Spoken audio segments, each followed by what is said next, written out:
এত নাটক কি করে জানেন? ইরফান জবাব না দিয়ে হাসে নিশ্চুপ। পরপর কণ্ঠে কোমলতা এনে বলল, কেন গান গাইতে পারি না? প্রণমী জ্বলছে, দাঁতে দাঁত চেপে বলে, সব কিছু সবার জন্য না, গান কোনো মনস্টারের জন্য না।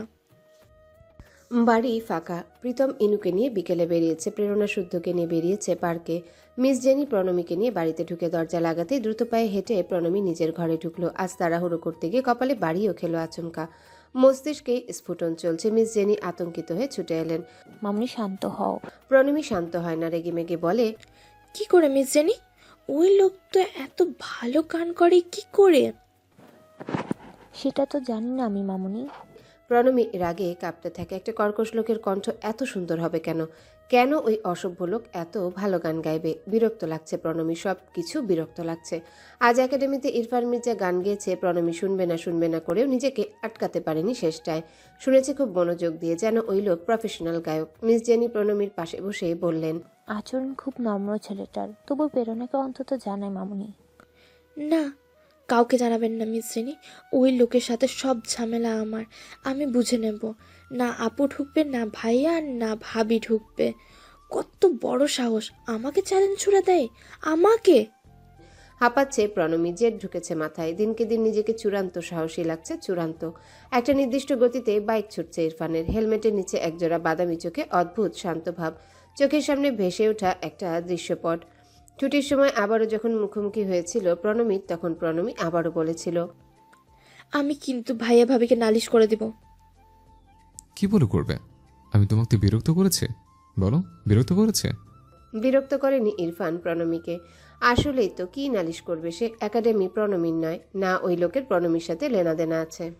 ইরফান সামান্য হেসে বলে, তুমি তো আমাকে ভয় পাও না, তবে আমি তোমার আশেপাশে থাকলে কি আর না থাকলে কি? একটা কথা বলো, তুমি কি ভাবো আমি তোমার পেছনে পেছনে পড়েছি? ও কাম অন। আচ্ছা যদি তাই হয়, তবে তুমি কি এটা ভাবছো আমি তোমাকে ইমপ্রেস করে ফেলবো?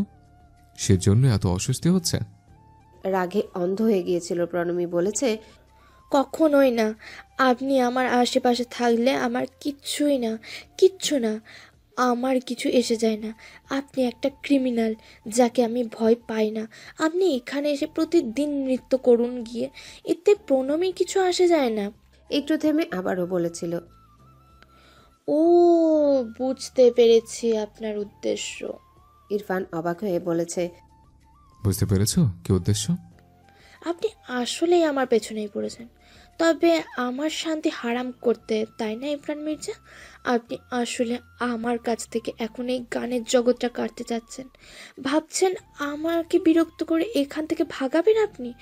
ভেবেছেন আপনাকে দেখে আমি বিরক্ত হয়ে একসময় একাডেমি ছাড়বো, লেজ গুটিয়ে পালাবো আমি? ওসব কিছুই হবে না, কখনো হবে না। আপনার উদ্দেশ্য কখনো সফল হবে না ইমরান মির্জা। আমি এই একাডেমিতেই থাকবো। তীব্র জেদে শরীর কাঁপিয়ে চেয়েছিল প্রণমী। ইরফানের কল্পনায় বারবার সেই দৃশ্য ভাসছে, ঠোঁটে তার এক পেশে হাসি কানের কাছে বাজছে। আপনি আসলেই আমার কাছ থেকে এখন এই গানের জগৎটা কাটতে চাচ্ছেন? ভাবছেন আমাকে বিরক্ত করে এখান থেকে ভাগাবেন আপনি? ভীষণ জেদি এই প্রীতমের আদরের বোনটা, কিন্তু বড্ড সরল। একটা লম্বা শ্বাস ফেলে ইরফান বাইকের স্পিড বাড়িয়ে দেয়। নিশ্চুপ হেসে অস্ফুটে আওড়ায়। বোকা বিরক্তবতী। শান্তিনীরের বাইরের বাতি জ্বলছে না। ইহান গাড়ি থেকে নেমে ক্লান্ত পায়ে হেঁটে গিয়ে কলিং বেল টিপে দাঁড়িয়ে থাকে। দরজা খুলে পড়ি। আজ এত তাড়াতাড়ি ইহানকে দেখতে পেয়ে পড়ি অবাক, খুশি দুটোই হয়। বাড়িতে ঢুকে ইহান জানতে চাইল ইরফান ফিরেছে কিনা। প্রফুল্ল চিত্তে পড়ি জানালো সন্ধ্যার আগেই ফিরে ল্যাপটপ নিয়ে বসে অফিসের কাজ করছে একটানা। তারপর খেয়ে ইতিমধ্যে শুয়েও পড়েছে। রাত তখন সবে 9টা। সামিনেরা 3 ভাই দোতলায় ছিল, গিন্নিরা নিচতলায়। ইহানের জন্য সবাই অপেক্ষা করছে। ফ্রেশ হয়ে নিচে নেমে ইহান মা চাচিদের সাথে খেতে বসলো। রাতের খাবারটা চুপচাপ খাচ্ছিল ইহান। পরি হঠাৎ নিজের যাদের বলে ওঠে, আজ ইনু আর জামাই এসেছিল আমার চেম্বারে বিকেলে। প্রেরণার প্রসঙ্গ উঠতেই জানতে পারলাম জামাই প্রেরণার বিয়ে দিবে এবার। জামাইয়ের ফুপু মুবিনা বেয়ান, তিনি তোড়জোড় করছেন, বিয়েটা বোধহয় হয়েই যাবে। সাবলীল আলাপ। ইহান খাওয়া থামিয়ে কয়েক সেকেন্ডের জন্য চুপ হয়ে যায়। আলো পরির কথার পিঠে বলে, যাই হোক, মেয়েটা সুখী হোক। ঋতু বলে ওঠে, পাত্রকে বেয়ানের ভাসুরের ছেলে বিপত্তি। আচ্ছা, তোমাদের এসব অহৈতুক আলাপ না পারলে হয় না ছোট মা? টিপিক্যাল আন্টির মতো এগুলো কি? ইহানের আচমকা ধমকে পরিচোখ বড় বড় করে তাকায়। ইহান বলে, ইনু তোমাকে বললো আর তুমিও তোমার যাদের সঙ্গে আলোচনা শুরু করলে? আশ্চর্য। আলো কড়া গলায় বলে, এটা তো পরচর্যা ছিল না ইহান। আমরা নর্মালি আলাপ করছিলাম, এত রিয়াক্ট করছিস কেন? ইহান হুট করে দমে যায়। ছোট মায়ের দিকে তাকিয়ে বলে, আই এম সরি ছোট মা, অ্যাকচুয়ালি মাথা ঠিক নেই আমার। স্ট্যান্ড।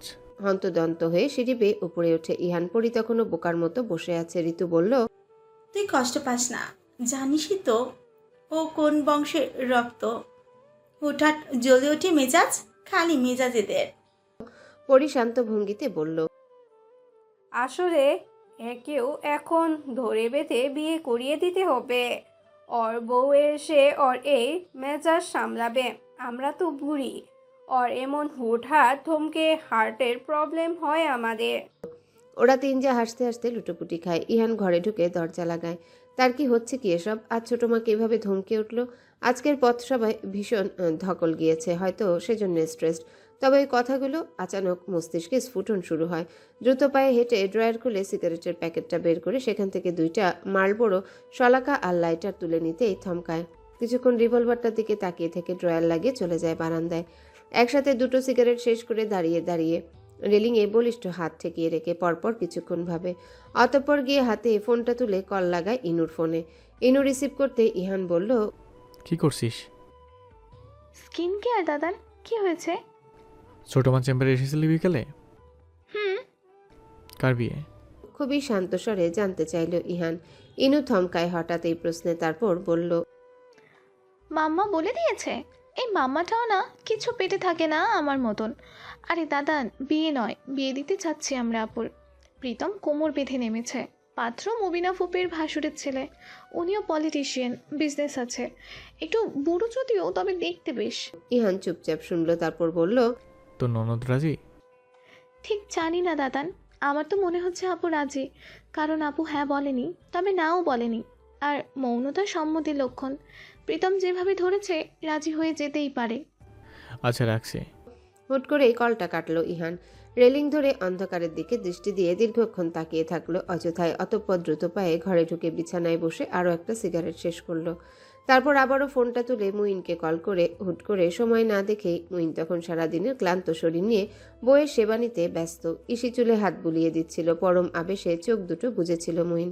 আচানক ইহানের কল্পে কিছুটা মজার ছলে ইসিকে বলে। ইসি বিছানায় শুয়ে শুয়ে মুখে হাত চেপে হাসছে। মুইন ফোন নিয়ে চলে যায় বারান্দায়। রিসিভ করে বলে, বলো।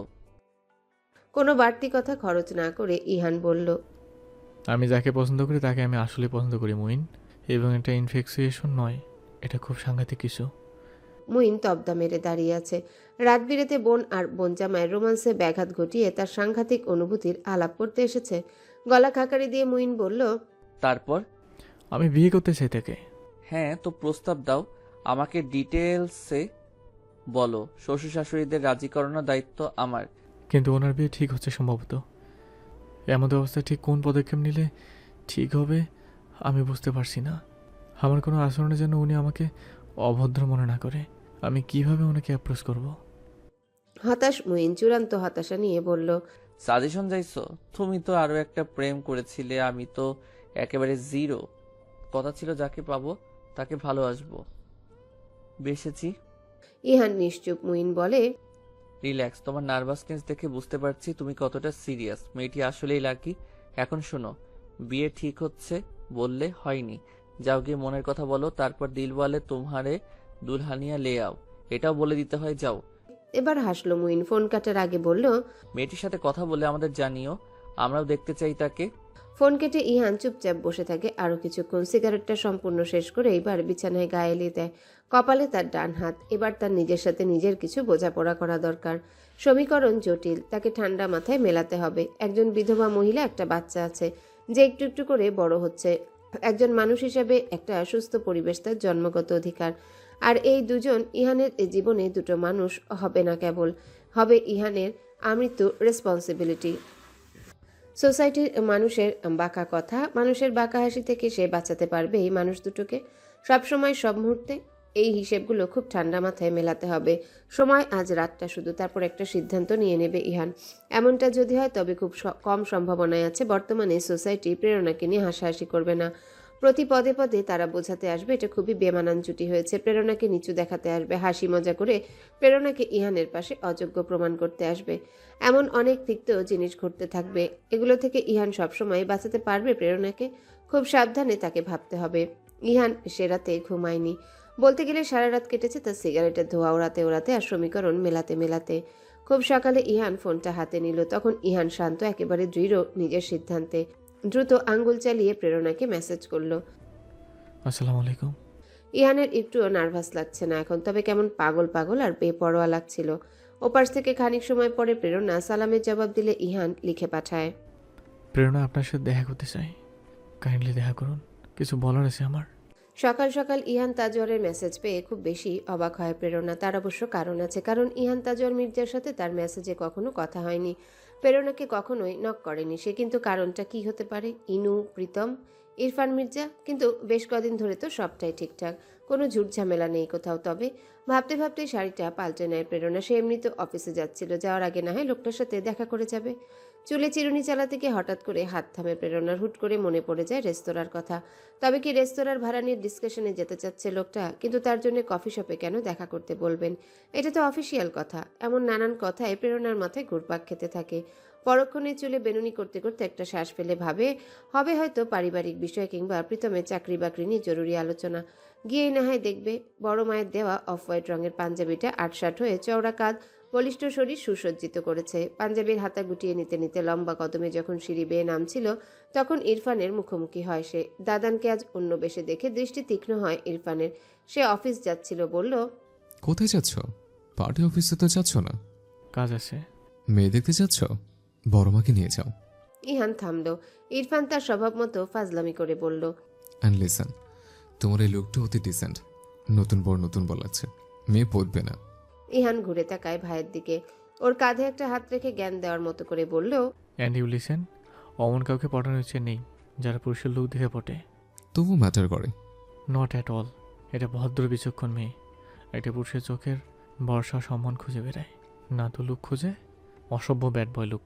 দাদানের কথায় ইরফান বলে, ইনসাল্ট করছো? না তোকে ভদ্র হওয়ার অনুপ্রেরণা দিচ্ছি। বড় বাবা কি বলেছেন সবসময় মনে নেই?